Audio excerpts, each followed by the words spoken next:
हमारा यह महान देश भारत अनगणित देशवासियों के त्याग एवं तपस्या के फलस्वरूप आज की लगा लें पूरा।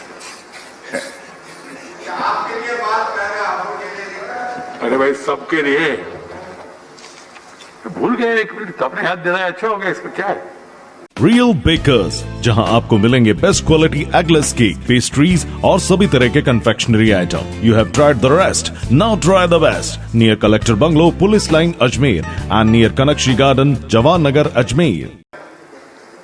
लद्दाख की सीमाओं पर विगत कुछ महीनों में घटित घटनाओं का ब्यौरा देने के लिए सम्मानित सदस्यों के सामने मैं यहाँ पर उपस्थित हुआ हूँ। हमारा यह महान देश भारत अनगणित देशवासियों के त्याग एवं तपस्या के फलस्वरूप आज की लगा लें पूरा। अरे भाई सबके लिए भूल गए, एक मिनट अपने हाथ देना अच्छा होगा, इसमें क्या है।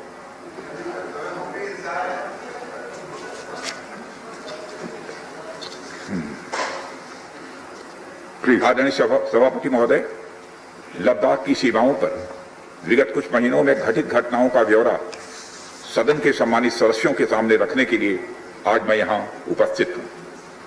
हमारा यह महान देश भारत अनगणित देशवासियों के त्याग एवं तपस्या के फलस्वरूप आज की स्थिति तक पहुंचा है। अध्यक्ष महोदय, स्वतंत्र भारत में भारत की सेनाओं ने देश की सुरक्षा के लिए अपना सर्वोच्च न्यौछावर करने में कभी भी कोताही नहीं बरती है। और आप सबको ज्ञात है कि 15 जून 2020 को गलवान घाटी में कर्नल संतोष बाबू के साथ हमारे 19 और बहादुर जवानों ने भारत माता की सीमा की रक्षा करते हुए अपने प्राणों की आहुति दे दी। हमारे प्रधानमंत्री श्री नरेंद्र मोदी जी ने स्वयं लद्दाख जाकर वीर जवानों का हौसला बढ़ाया। मैंने भी बहादुर जवानों से मिलकर उनके शौर्य और अटूट साहस का स्वयं भी अनुभव किया है। अध्यक्ष महोदय, सबसे पहले मैं संक्षेप में चाइना के साथ हमारे बाउंड्री इश्यूज के बारे में बताना चाहता हूं। जैसा कि सदन इस बात से अवगत है कि भारत एवं चाइना का सीमा का प्रश्न अभी तक अनसुलझा है। भारत और चाइना की बाउंड्री का कस्टमरी और ट्रेडिशनल अलाइनमेंट चाइना नहीं मानता है। यह सीमा रेखा वेल एस्टेब्लिश्ड भौगोलिक सिद्धांतों पर आधारित है, जिसकी पुष्टि न केवल ट्रीटीज और एग्रीमेंट्स द्वारा बल्कि हिस्टोरिक यूसेज और प्रैक्टिसेस द्वारा भी सभापति महोदय हुई है। इससे दोनों देश सदियों से अवगत हैं, जबकि चाइना यह मानता है कि बाउंड्री अभी भी औपचारिक रूप से निर्धारित नहीं है। साथ ही चाइना यह भी मानता है कि हिस्टोरिकल जुरिस्डिक्शन के आधार पर जो ट्रेडिशनल कस्टमरी लाइन है, उसके बारे में दोनों देशों की एक अलग अलग व्याख्या है। दोनों देश 1950 और 1960 के दशक में इस पर बातचीत कर रहे थे, परंतु पारस्परिक रूप से स्वीकार्य समाधान नहीं निकल पाया था। सभापति महोदय, जैसा कि यह सदन अवगत है कि चाइना लद्दाख में भारत की लगभग 38,000 स्क्वायर किलोमीटर भूमि का अनधिकृत या कब्जा किए हुए है। इसके अलावा 1963 में एक तथाकथित बाउंड्री एग्रीमेंट के तहत पाकिस्तान ने पाक ऑक्युपाइड कश्मीर की 5,880 स्क्वायर किलोमीटर भारतीय जमीन अवैध रूप से चाइना को सौंप दी है। चाइना अरुणाचल प्रदेश की सीमा से लगे हुए लगभग 90,000 स्क्वायर किलोमीटर भारतीय क्षेत्र को भी अपना ही बताता है। सभापति महोदय, भारत तथा चाइना दोनों ने औपचारिक तौर पर यह माना है कि सीमा का प्रश्न एक जटिल मुद्दा है, जिसके समाधान के लिए पेशेंस की आवश्यकता है तथा इस मुद्दे का फेयर, रीजनेबल और म्यूचुअली एक्सेप्टेबल समाधान शांतिपूर्ण बातचीत के द्वारा निकाला जाए। ये दोनों इस बात पर सहमत हैं। अंतरिम रूप से दोनों पक्षों ने यह मान लिया है कि सीमा पर शांति और स्थिरता बहाल रखना द्विपक्षीय संबंधों को बढ़ाने के लिए यह नितांत आवश्यक है। मैं यह भी बताना चाहता हूं सभापति महोदय कि अभी तक इंडिया चाइना के बॉर्डर एरियाज में commonly delineated line of actual control नहीं है और एलएसी को लेकर दोनों का परसेप्शन भी यह अलग अलग है।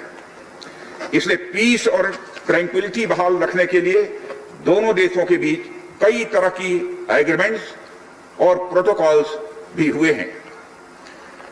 इन समझौतों के तहत दोनों देशों ने यह माना है कि एलएसी पर शांति और स्थिरता बहाल रखी जाए, जिस पर एलएसी की अपनी अपनी रेस्पेक्टिव पोजीशंस और बाउंड्री क्वेश्चंस का कोई प्रभाव नहीं पड़ेगा। इस आधार पर वर्ष 1988 के बाद से दोनों देशों के बाइलेटरल रिलेशंस में काफी विकास भी हुआ है। भारत का मानना है कि बाइलेटरल रिलेशंस को विकसित किया जा सकता है तथा साथ ही साथ बाउंड्री के मुद्दे के समाधान के बारे में चर्चा भी की जा सकती है। यह हम दोनों काम कर सकते हैं, परंतु एलएसी पर पीस और ट्रैंक्विलिटी में किसी भी प्रकार की गंभीर स्थिति का बाइलेटरल रिलेशंस पर निश्चित रूप से असर पड़ेगा, यह बात भी दोनों पक्षों को अच्छी तरह समझनी चाहिए। वर्ष 1993 और 1996 के समझौते में इस बात का जिक्र है कि एलएसी के पास दोनों देश अपनी सेनाओं की संख्या कम से कम रखेंगे। समझौते में यह भी है कि जब तक बाउंड्री इशू का पूर्ण समाधान नहीं होता है तब तक एलएसी को स्ट्रिक्टली रेस्पेक्ट और एडहर किया जाएगा और उसका उल्लंघन किसी भी सूरत में नहीं किया जाएगा। सभापति महोदय, इन समझौतों में भारत व चाइना एलएसी के क्लैरिफिकेशन द्वारा एक कॉमन अंडरस्टैंडिंग पर पहुंचने के लिए भी प्रतिबद्ध हुए थे, पूरी तरह से कमिटेड थे। इसके आधार पर 1990 से 2003 तक दोनों देशों द्वारा एलएसी पर एक कॉमन अंडरस्टैंडिंग बनाने की कोशिश की गई, लेकिन इसके बाद चाइना ने इस कार्रवाई को आगे बढ़ाने पर अपनी सहमति नहीं जताई। इसके कारण कई जगहों पर चाइना तथा भारत के बीच एलएसी परसेप्शंस में ओवरलैप बराबर बना रहता है। इन क्षेत्रों में तथा बॉर्डर के कुछ अन्य इलाकों में दूसरे समझौतों के आधार पर दोनों की सेनाएं फेस ऑफ आदि की स्थिति का बराबर समाधान निकालती हैं, जिससे कि शांति कायम रहे। सभापति महोदय, इससे पहले कि मैं सदन को वर्तमान स्थिति के बारे में बताऊं, मैं यह बताना चाहता हूं कि सरकार की विभिन्न इंटेलिजेंस एजेंसीज के बीच कोऑर्डिनेशन का एक इलेबोरेट और टाइम टेस्टेड मैकेनिज्म है, जिसमें सेंट्रल पुलिस फोर्सेस और तीनों आर्म्ड फोर्सेस की इंटेलिजेंस एजेंसी भी शामिल हैं। टेक्निकल और ह्यूमन इंटेलिजेंस को लगातार कोऑर्डिनेटेड तरीके से इकट्ठा किया जाता है तथा आर्म्ड फोर्सेस से उनके डिसीजन मेकिंग के लिए शेयर भी किया जाता है। सभापति महोदय, मैं अब सदन को इस साल उत्पन्न परिस्थितियों के बारे में अवगत कराना चाहता हूं। अप्रैल माह से ईस्टर्न लद्दाख की सीमा पर चाइना ने सेनाओं की संख्या तथा उनके आर्मामेंट्स में वृद्धि की है, जिसे स्पष्ट रूप से देखा गया है। मई महीने के प्रारंभ में चाइना ने गलवान घाटी क्षेत्र में हमारी ट्रुप्स की नॉर्मल ट्रेडिशनल पेट्रोलिंग पैटर्न में व्यवधान डालना शुरू किया, जिसके कारण फेस ऑफ की स्थिति उत्पन्न हुई। ग्राउंड कमांडर्स द्वारा इस समस्या को सुलझाने के लिए विभिन्न समझौतों तथा प्रोटोकॉल के तहत वार्ता की जा रही थी कि इसी बीच मई महीने के मध्य में सभापति महोदय, चाइना द्वारा वेस्टर्न सेक्टर में कई स्थानों पर एलएसी पर ट्रांसग्रेशन करने की कोशिश की गई। इसमें कोंकला, गोगरा और पेंगोंग लेक का नॉर्थ बैंक शामिल है। इन कोशिशों को हमारी सेनाओं ने समय पर देख लिया तथा उसके लिए आवश्यक जवाबी कार्रवाई भी हमारी सेना ने की सभापति महोदय, और हमने चाइना को डिप्लोमेटिक तथा मिलिट्री चैनल्स के माध्यम से यह अवगत करा दिया इस प्रकार की गतिविधियां यथास्थिति को यानी स्टेटस को एक तरफा बदलने का प्रयास है, और यह भी साफ कर दिया कि ये प्रयास हमें किसी भी सूरत में सभापति महोदय मंजूर नहीं है। यह दो टूक शब्दों में यह चाइना को बता दिया गया है। एलएसी के ऊपर फ्रिक्शन बढ़ता हुआ देखकर दोनों तरफ के सैन्य कमांडरों ने 6 जून 2020 को मीटिंग की तथा इस बात पर सहमति बनी कि रेसिप्रोकल एक्शंस के आधार पर डिसएंगेजमेंट किया जाना चाहिए। दोनों पक्ष इस बात पर भी सहमत हुए कि एलएसी को माना जाएगा तथा कोई ऐसी कार्रवाई नहीं की जाएगी जिससे यथास्थिति यानी स्टेटस को बदले।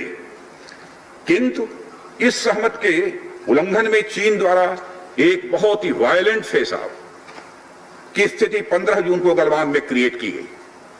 हमारे बहादुर सिपाहियों ने, बहादुर जवानों ने अपनी जान का बलिदान दिया, पर साथ ही चीनी पक्ष को भी भारी क्षति पहुंचाई है सभापति महोदय, और अपनी सीमा की सुरक्षा में कामयाब भी रहे।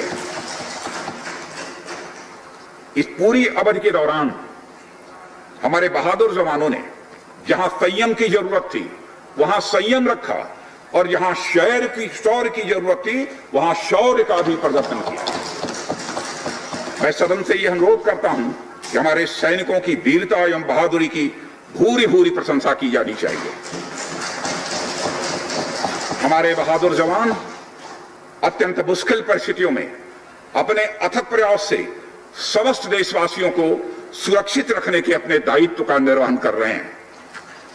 सभापति महोदय, एक और किसी को भी हमारी सीमा की सुरक्षा के प्रति हमारे दृढ़ निश्चय या डिटर्मिनेशन के बारे में संदेह नहीं होना चाहिए। वहीं भारत यह भी मानता है कि पड़ोसियों के साथ शांतिपूर्ण संबंधों के लिए आपसी सम्मान और संवेदनशीलता भी यह रखना आवश्यक है। चूंकि इस मौजूदा स्थिति का बातचीत के जरिए समाधान चाहते हैं, हमने चाइनीज साइड के साथ डिप्लोमेटिक और मिलिट्री इंगेजमेंट बनाए रखा है। इन डिस्कशंस में 3 की प्रिंसिपल्स हमारी अप्रोच को सभापति महोदय तय करते हैं। पहला, दोनों पक्ष को एलएसी का सम्मान और कड़ाई से पालन करना चाहिए। फर्स्ट। सेकंड, किसी भी पक्ष को अपनी तरफ से यथास्थिति का यानी स्टेटस को का उल्लंघन करने का प्रयास नहीं करना चाहिए। थर्ड, दोनों पक्षों के बीच सभी समझौतों और अंडरस्टैंडिंग्स का पूर्णतया पालन करना चाहिए। चाइनीज साइड की यह पोजीशन है कि स्थिति को एक जिम्मेदार ढंग से हैंडल किया जाना चाहिए और द्विपक्षीय समझौतों एवं प्रोटोकॉल के अनुसार शांति एवं स्थिरता सुनिश्चित किया जाना चाहिए। लेकिन सभापति महोदय, इसके बावजूद चीन की गतिविधियों से यह पूरी तरह से स्पष्ट है, उसकी कथनी और उसकी करनी में अंतर है। और इसका प्रमाण है कि जब डिस्कशन चल ही रहे थे, चीन की तरफ से 29 और 30 अगस्त की रात को प्रोवोकेटिव माने उकसाने वाली, भड़काने वाली सैनिक कार्रवाई की गई, तो चीन की तरफ से की गई, भारत की तरफ से नहीं की गई। जो पेंगोंग लेक के साउथ बैंक एरिया में स्टेटस को बदलने का एक चीन के द्वारा प्रयास किया गया, लेकिन एक बार फिर हमारी आर्म फोर्सेस के द्वारा सभापति महोदय टाइमली व फर्म एक्शंस के कारण उनके प्रयास किसी भी सूरत में सफल नहीं हो पाए। सभापति महोदय, जैसा कि उपर्युक्त घटनाक्रम से स्पष्ट है, चीन की कार्रवाई से हमारे विभिन्न द्विपक्षीय समझौतों के प्रति उसका डिसरिगार्ड दिखता है। चीन द्वारा ट्रुप्स की भारी मात्रा में तैनाती किया जाना 1993 और 1996 के समझौतों का उल्लंघन है। एलएसी का सम्मान करना और उसका कड़ाई से पालन किया जाना सीमा क्षेत्रों में शांति और सद्भाव का यह आधार है, और इसे 1993 और 1996 के समझौतों में स्पष्ट रूप से स्वीकार भी किया गया है, जबकि हमारी आर्म्ड फोर्सेस इसका पूरी तरह से पालन करती हैं। सभापति महोदय, चाइनीज साइड की ओर से ऐसा नहीं हुआ है। उनकी कार्रवाई के कारण एलएसी के आसपास समय समय पर फेस ऑफ और फ्रिक्शंस पैदा हुए हैं। जैसा कि मैंने पहले भी उल्लेख किया, इन समझौतों में फेस ऑफ की स्थिति से निपटने के लिए विस्तृत प्रोसीजर्स और नॉर्म्स भी निर्धारित हैं। तथापि इस वर्ष हाल की घटनाओं में चाइनीज फोर्सेस का वायलेंट कंडक्ट सभी म्यूचुअली एग्रीड नॉर्म्स का यह पूर्णतया उल्लंघन है। सभापति महोदय, अभी की स्थिति के अनुसार चाइनीज साइड ने यलेशी और अपने अंदरूनी क्षेत्रों में बड़ी संख्या में सैनिक टुकड़ियां और गोला बारूद मोबिलाइज किया हुआ है। पूर्वी लद्दाख और गोगरा, कोंकड़ा और पेंगोंग लेक का नॉर्थ और साउथ बैंक्स पर कई फ्रिक्शन एरियाज हैं। चीन की कार्रवाई के जवाब में हमारी आर्म फोर्सेस ने भी इन क्षेत्रों में उपयुक्त काउंटर डिप्लॉयमेंट्स किए हैं ताकि भारत की सीमा पूरी तरह से सुरक्षित रहे। अध्यक्ष महोदय, सदन को आश्वस्त रहना चाहिए, फिर से बात दोहराना चाहता हूं सभापति महोदय, सदन को आश्वस्त रहना चाहिए कि हमारी आर्म फोर्सेस इस चुनौती का सफलता से सामना करेंगी और इसके लिए उन्हें सचमुच उन पर हमें गर्व है। अभी जो स्थिति बनी हुई है उसमें संवेदनशील ऑपरेशनल मुद्दे शामिल हैं, सेंसिटिव ऑपरेशनल इश्यूज यह शामिल है। इसलिए मैं इस बारे में ज्यादा ब्यौरे का खुलासा नहीं करना चाहूंगा और मैं आश्वस्त हूं यह सदन इस संवेदनशीलता को समझेगा।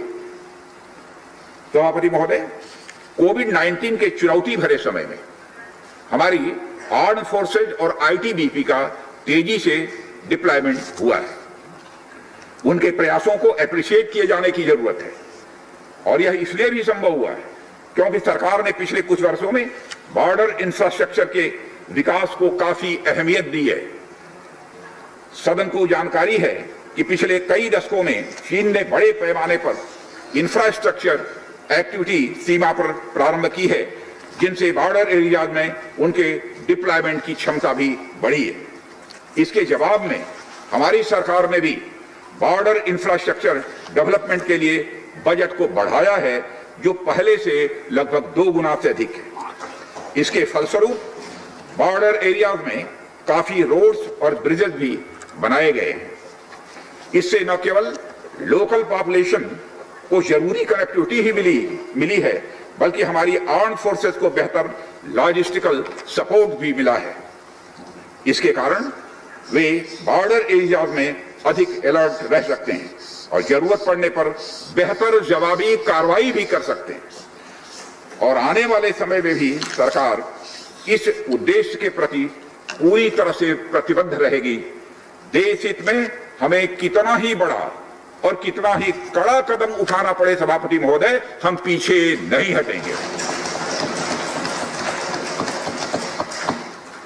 माननीय सभापति महोदय, मैं इस बात पर बल देना चाहूंगा कि भारत हमारे बॉर्डर एरियाज में मौजूदा मुद्दों का हल शांतिपूर्ण बातचीत और विचार विमर्श के जरिए किए जाने के प्रति पूरी तरह से प्रतिबद्ध है।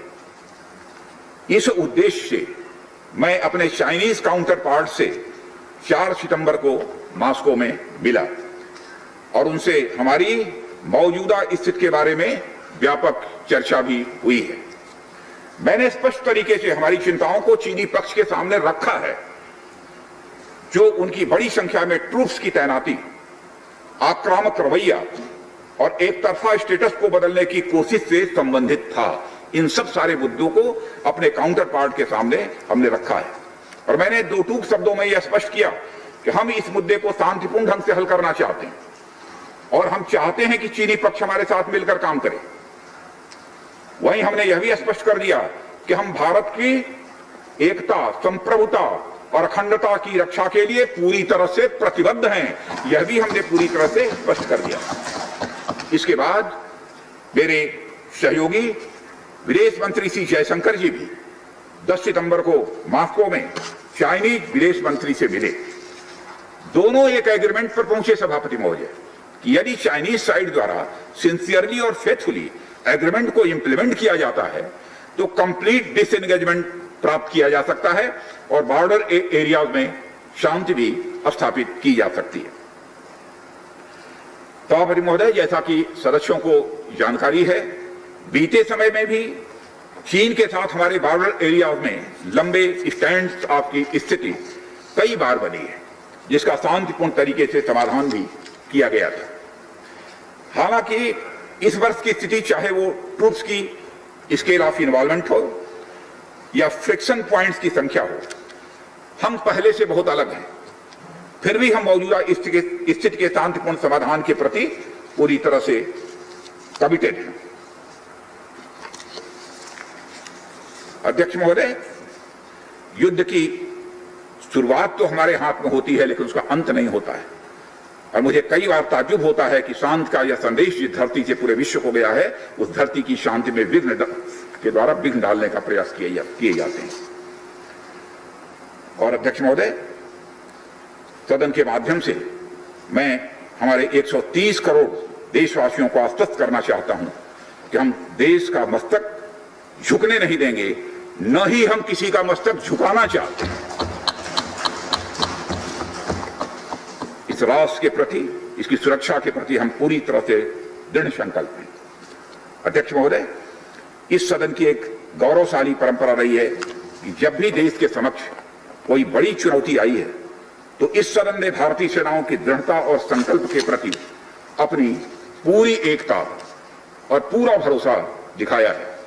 साथ ही सीमा क्षेत्र में तैनात अपने बहादुर सेना के जवानों के शौर्य, पराक्रम और सीमा की सुरक्षा के प्रति उनकी प्रतिबद्धता पर इस सदन ने पूरा विश्वास भी व्यक्त किया है। मैं आपके माध्यम से देशवासियों को यह विश्वास दिलाना चाहता हूं कि हमारे आर्म फोर्सेस के जवानों का जोश एवं हौसला बुलंद है सभापति महोदय, और हमारे जवान किसी भी संकट का सामना करने के लिए पूरी तरह से दृढ़ प्रतिज्ञ हैं। और इस बार भी सीमा पर हमारे वीरों ने किसी भी प्रकार की आक्रामकता दिखाने के बजाय धैर्य और साहस का परिचय दिया है। हमारे यहां कहा गया है कि साहसे खलु स्त्री वसति, यानी साहस में ही विजय स्त्री का निवास होता है। और हमारे सैनिक तो साहस के साथ साथ संयम, शक्ति, शौर्य और पराक्रम की जीती जागती प्रतिमूर्ति है सभापति महोदय। महोदय, माननीय प्रधानमंत्री जी के बहादुर जवानों के बीच जाने के बाद हमारे कमांडर तथा जवानों में यह स्पष्ट संदेश गया है कि देश के 130 करोड़ देशवासी जवानों के साथ खड़े हैं। उनके लिए बर्फीली ऊंचाइयों के अनुरूप विशेष प्रकार के गर्म कपड़े, उनके रहने का स्पेशलाइज्ड टेंट तथा उनके सभी अस्त्र शस्त्र व गोला बारूद की पर्याप्त व्यवस्था की गई है। महोदय, हमारे जवानों का हौसला बुलंद है। दुर्गम ऊंचाइयों पर जहां ऑक्सीजन की बराबर कमी बनी रहती है तथा तापमान भी शून्य से नीचे होता है, उनके उत्साह में कोई कमी देखने को नहीं मिलती है और वे सियाचिन, कारगिल आदि जैसी ऊंचाइयों पर अपना कर्तव्य इतने वर्षों से लगातार निभाते चले आ रहे हैं। सभापति महोदय, यह सच है हम लद्दाख में एक चुनौती के दौर से गुजर रहे हैं, लेकिन साथ ही मुझे पूरा भरोसा है कि हमारा देश और हमारे वीर जवान इस चुनौती पर खरे उतरेंगे। मैं इस सदन से अनुरोध करता हूं कि हम एक ध्वनि से अपनी सेनाओं की बहादुरी और उनके अदम्य साहस के प्रति सम्मान प्रदर्शित करें और इस सदन से दिया गया एकता व पूर्ण विश्वास का संदेश पूरे देश और पूरे विश्व में गूंजेगा और हमारे जवान जो कि चीनी सेनाओं से आंख से आंख मिलाकर अडिग खड़े हैं, उनमें एक नए मनोबल, ऊर्जा व उत्साह का सभापति महोदय संचार होगा। इन्हीं शब्दों के साथ मैं अपना वक्तव्य समाप्त करता हूं। बहुत बहुत धन्यवाद।